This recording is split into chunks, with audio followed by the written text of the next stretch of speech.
Los conjuntos son un concepto matemático que, aunque no tienen definición, podemos intuitivamente pensar en ellos como colecciones de objetos que no se repiten. Además, sabemos que existen interesantes operaciones en los conjuntos que nos permiten realizar determinadas tareas sin realizar demasiado esfuerzo. Veamos cómo podemos utilizar la idea de conjunto en C#. Para utilizar conjuntos en C# utilizamos la clase HashSet. HashSet es una colección en la cual, como hemos visto hasta ahora, podemos definir un genérico, el cual nos permite realizar una colección de cualquier tipo que queramos. Puede ser una colección de enteros, de números, de decimales, de bool, de fechas, de cualquier cosa que queramos, de cualquier tipo que queramos. Yo voy a definir, para mantener la cosa un poco fácil, un conjunto de números. A esta variable yo le llamaré conjunto 1 y pues la inicializamos. La operación básica de un conjunto va a ser agregarle un elemento. Yo le voy a agregar el número 5, el número 6, el número 5 de nuevo. Vemos que hemos agregado entonces el 5, el 6 y el 5 de nuevo. Recordando nuestra intuitiva idea de conjunto, es una colección de elementos que no se repiten. ¿Qué pasa entonces cuando volvemos a agregar un elemento que ya está dentro del conjunto? Vamos a ver qué pasa. Vamos simplemente a colocar el breakpoint aquí.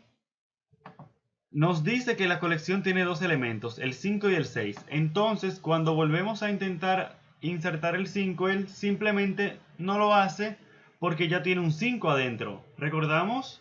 Los elementos no se repiten.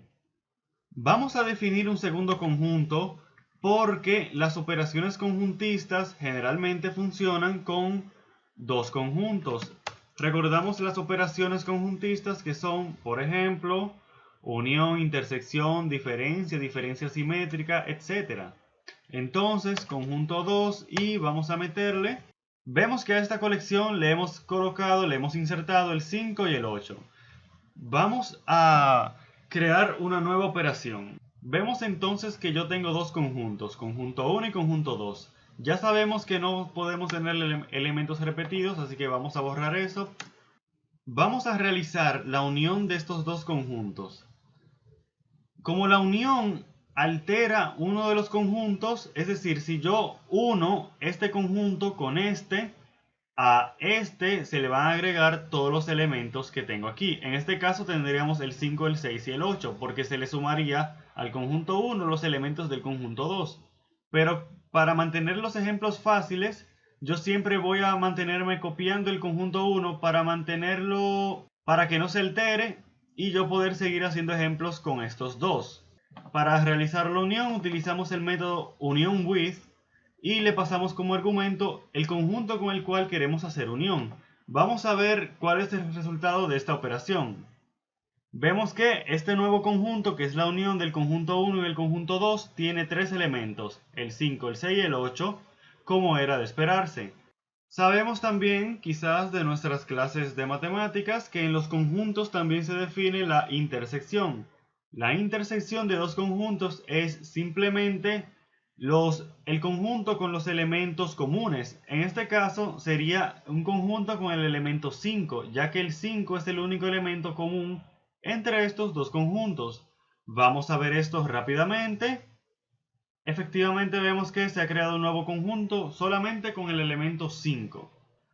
Además de unión e intersección, tenemos la operación diferencia, la cual es como si fuera una resta, porque del conjunto 1 toma todos aquellos que no están en el conjunto 2.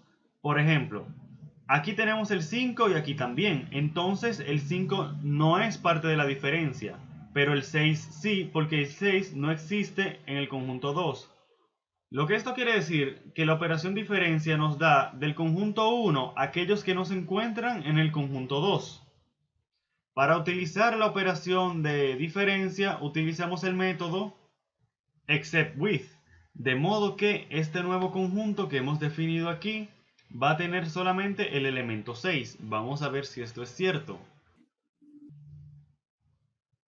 Efectivamente tenemos un conjunto con el elemento 6 solamente. Además tenemos la operación diferencia simétrica. La diferencia simétrica es una diferencia pero de dos vías. Esta me da todos los elementos del conjunto 1 que no están en el conjunto 2 y todos los elementos del conjunto 2 que no están en el conjunto 1. Entonces, como el 6 no está en el 8, perdón, el elemento 6 no está en el conjunto 2 y el elemento 8 que está en el conjunto 2 no está en el conjunto 1, entonces el resultado de la diferencia simétrica va a ser un conjunto con los elementos 6 y 8. Para utilizar la diferencia simétrica utilizamos el método symmetric except with, de modo que este va a ser un conjunto, de dos elementos. Vemos que efectivamente es un conjunto con los elementos 8 y 6. Una aplicación de esto es, por ejemplo, si queremos eliminar los elementos comunes de una lista. Supongamos que tenemos la siguiente lista de números. Vemos que hay elementos que se repiten, como el 2 que se repite varias veces. Yo quiero la misma lista, pero removiendo los elementos comunes. Esto se puede hacer de varias maneras. Una de ellas es utilizando los conjuntos. Yo simplemente tengo que a la lista de números asignarle un nuevo elemento, o bueno, mejor dicho, inicializarla de nuevo, utilizando un conjunto de elementos que son enteros, pasándole una colección al conjunto que acabamos de crear y convirtiendo ese conjunto a lista. Vamos a ver de nuevo qué fue lo que hicimos. A la lista de números yo le asigné esta colección que es un conjunto. Sabemos que los conjuntos no permiten elementos comunes, así que él por sí solo va a eliminar los elementos comunes.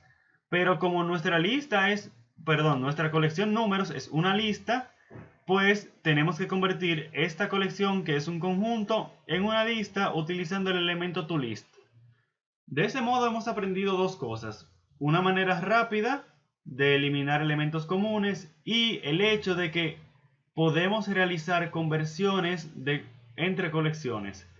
Podemos llevar una colección a otra de una manera relativamente fácil. En este caso, una de las operaciones más comunes de conversiones de colecciones es el toList, el cual vamos a ver mucho en el siguiente módulo, que es el módulo de LINQ. Pero mientras tanto vamos a ver si realmente hemos resuelto el problema. Vemos que la lista de números se ha reducido y ya no tenemos elementos repetidos, por lo que hemos resuelto nuestro problema.